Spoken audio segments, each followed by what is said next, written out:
যদি কখনো পারো আমাকে ক্ষমা করে দিও। আমি তোমার কাছে অপ্রিয় হয়েও শুধু শুধু বারবার তোমার প্রিয় হওয়ার জন্য দিনের পর দিন তোমাকে বিরক্ত করেছি।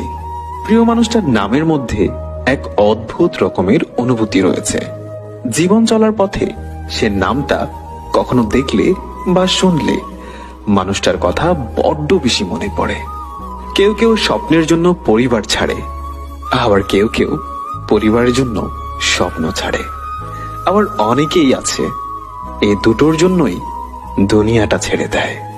সবকিছু ছাপিয়ে জীবনটা এখন এমন এক পর্যায়ে এসে দাঁড়িয়েছে, এখন আমি কল্পনাতেই হাসি, আবার সেই কল্পনাতেই কাঁদি।